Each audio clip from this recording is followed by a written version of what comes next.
Are you attractive enough to get favors? It's a fact that as much as this concept is saddening, it is equally true. We've all experienced favoritism in our lives, from classrooms to offices. But have you ever wondered what drives this favoritism? There are many factors at play, such as nepotism, attraction to the opposite gender, and many others. However, there's another fascinating phenomenon that can lead to favoritism even when two individuals are equal in all other aspects: the halo effect. The halo effect occurs when a single positive attribute of a person, most commonly their attractiveness, influences our perception of their other traits. This powerful cognitive bias allows us to make judgments and assumptions based on limited information, often leading to unfair treatment and favoritism.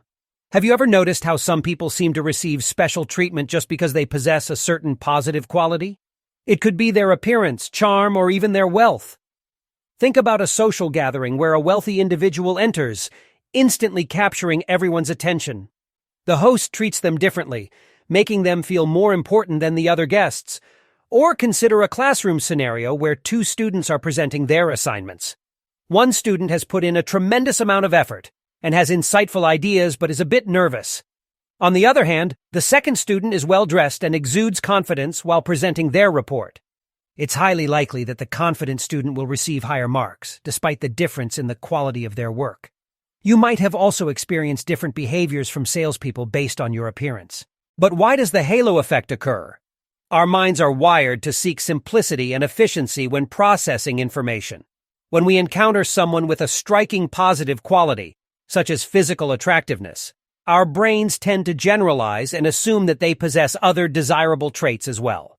This generalization is often based on what we have seen or learned in the past.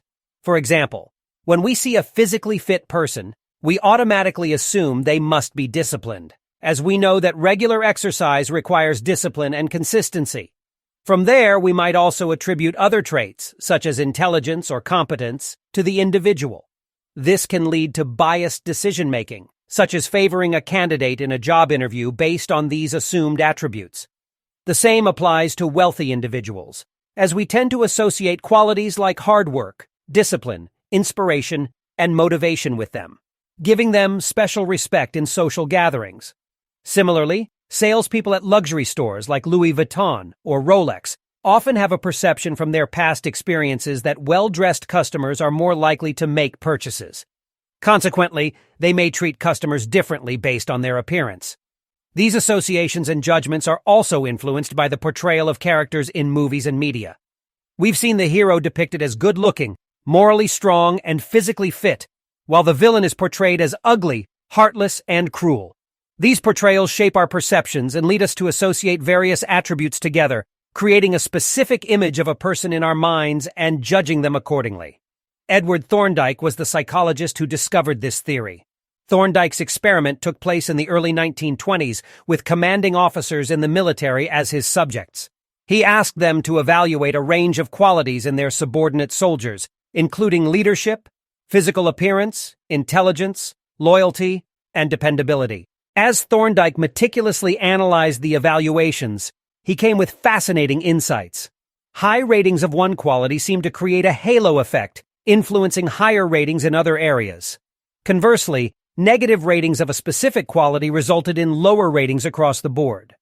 Thorndike's findings revealed strong correlations between these qualities. The connection between physique and intelligence had an average correlation of 0.31.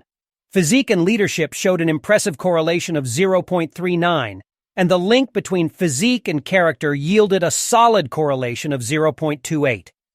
Now that we understand the existence of the halo effect and its impact on our judgments, the question arises: how can we liberate ourselves from its influence and cultivate fair, objective assessments? It all begins with awareness. We must acknowledge the power of the halo effect and consciously challenge our assumptions. After all, we've all experienced those moments when our initial judgments turned out to be completely off the mark. It's a reminder that we shouldn't hastily judge individuals based on superficial attributes.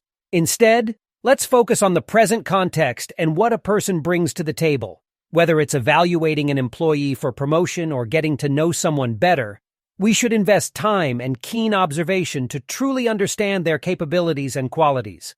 By doing so, we can transcend the limitations of the halo effect and make more accurate, insightful judgments.